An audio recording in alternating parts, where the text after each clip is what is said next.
योगी सरकार राज्य में संस्कृति उत्सव मनाने जा रही है। मुख्यमंत्री योगी आदित्यनाथ ने 25 दिसंबर से 26 जनवरी तक राज्य भर में अलग अलग सांस्कृतिक कार्यक्रम कराने के निर्देश दिए हैं। राज्य की सांस्कृतिक विरासत और लोक कला को देश समेत दुनिया भर में प्रसिद्धि दिलाने के लिए योगी सरकार यह कदम उठाने जा रही है। मुख्यमंत्री योगी आदित्यनाथ ने कहा कि उत्तर प्रदेश पर्व हमारी संस्कृति हमारी पहचान थीम लाइन के आधार पर अलग अलग हिस्सों में कार्यक्रम भव्य आयोजन की रूपरेखा तैयार कर ली जाए। बरेली के महिला अस्पताल में मंगलवार को अचानक आग लग गई। शॉर्ट सर्किट से लगी आग और धमाके की आवाज सुनकर वार्ड में भर्ती मरीजों में दहशत फैल गई। आनन फानन में वार्ड में भर्ती 11 बच्चों और मरीजों को दूसरे वार्ड में शिफ्ट कराया गया। महिला अस्पताल के NICU वार्ड में पहले धुआं भरा, फिर तेज धमाके के साथ शॉर्ट सर्किट हो गया। बिजली के तारों ने अचानक आग पकड़ ली, इससे वहां भगदड़ मच गई। अधिकारियों के मुताबिक किसी तरह का नुकसान नहीं हुआ है, सभी मरीज सुरक्षित हैं। बाद में बिजली सप्लाई बंद करके स्थिति को नियंत्रित किया गया।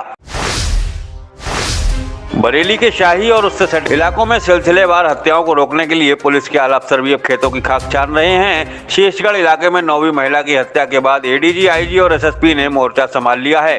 तीनों अधिकारियों ने ड्रोन से नदी के किनारे के जंगली इलाकों का जायजा लिया। करीब 250 गाँव अब पुलिस के रडार पर हैं। ADG PC Meena, IG doctor Rakesh Singh, SSP घुले सुशील चंद्रभान ने घटना प्रभावित इलाके का दौरा किया और ग्रामीणों से बात की। बरेली में पुलिस ने धार्मिक स्थलों पर लगे लाउडस्पीकर उतरवाने का अभियान शुरू कर दिया है। मुख्यमंत्री योगी आदित्यनाथ ने एक दिन पहले ही ध्वनि प्रदूषण के खिलाफ अभियान चलाने के निर्देश दिए थे। जिले भर के थाना क्षेत्रों में पुलिस अधिकारियों ने धार्मिक स्थलों का निरीक्षण किया और लाउडस्पीकर उतारने की अपील की। आंवला में CO ने धर्मगुरुओं के साथ बैठक करके मंगलवार को कहा कि जिन जिन स्थानों पर अधिक आवाज वाले लाउडस्पीकर लगाए गए हैं उन्हें कमेटियों द्वारा खुद ही उतार लिया जाए। CO ने कहा कि बाद में पुलिस कार्रवाई करेगी। बरेली में बंद पड़ी ITR फैक्ट्री के पूर्व कर्मचारियों की समस्याओं पर सांसद व पूर्व केंद्रीय मंत्री संतोष गंगवार ने मुख्यमंत्री योगी आदित्यनाथ को चिट्ठी लिखी है। एक दिन पहले ITR फैक्ट्री के पूर्व कर्मचारियों ने सांसद से मिलकर उत्पीड़न और बकाया वेतन भुगतान न करने का आरोप लगाते हुए मैनेजमेंट की शिकायत की थी।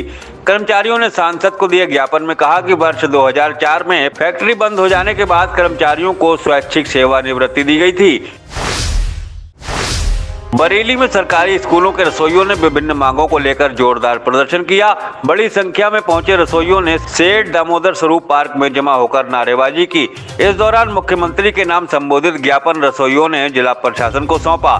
ज्ञापन में बकाया मानदेय दिलाने के अलावा अन्य कई समस्याओं के निस्तारण की मांग की गई है।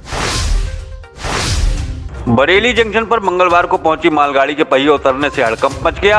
आनन फानन में रेलवे के अफसरों ने मौके पर पहुंचकर स्थिति का जायजा लिया। कड़ी मशक्कत के बाद समस्या को सुधारा जा सका। जंक्शन के माल गोदाम यार्ड में मंगलवार सुबह लूप लाइन पर शंटिंग के दौरान मालगाड़ी का एक डिब्बा पटरी से उतर गया। घटना के बाद शाहजहांपुर के रोजा जंक्शन से दुर्घटना राहत ट्रेन बुलाई गई।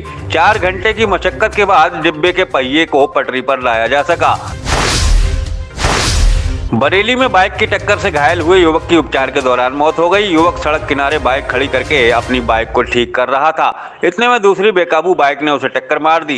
केवलड़िया थाना क्षेत्र के सिठौरा गांव निवासी वीरपाल काम से वापस आते समय गांव के पास बाइक को सड़क किनारे रोककर ठीक करने लगा। इतने में अमीनपुर गांव निवासी राजा राम ने उसकी बाइक में जोरदार टक्कर मार दी। मौके पर पहुंची पुलिस ने वीरपाल को अस्पताल में भर्ती कराया। उपचार के दौरान वीरपाल की अस्पताल में मौत हो गई। बरेली में बेकाबू अज्ञात वाहन की टक्कर से एक युवक की मौत हो गई। नवाबगंज थाना क्षेत्र के खतुआ गांव निवासी अनिल देर शाम घर से टहलने के लिए निकला था।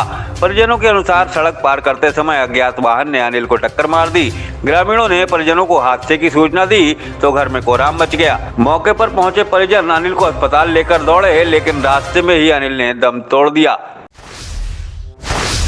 बरेली में घर से गंगा स्नान को गए युवक की संदिग्ध परिस्थितियों में मौत हो गई। युवक का शव बदायूं रोड पर दूरदर्शन केंद्र के पास पड़ा मिला है। परिजनों के अनुसार केवलड़िया निवासी सुभाष यादव हरू नगला में JCB चलाता था। सुभाष दोस्तों के साथ गंगा स्नान को चौबारी मेला गया था। देर रात तक वह घर वापस नहीं लौटा तो परिजनों ने खोजबीन शुरू की, लेकिन उसका कोई पता नहीं चल सका। ये थे न्यूज टुडे नेटवर्क के आज के समाचार। ऐसे ही ऑथेंटिक और रिसर्च ओरिएंटेड कंटेंट के लिए लगातार न्यूज टुडे नेटवर्क के न्यूज बुलेटिन को फॉलो कीजिए।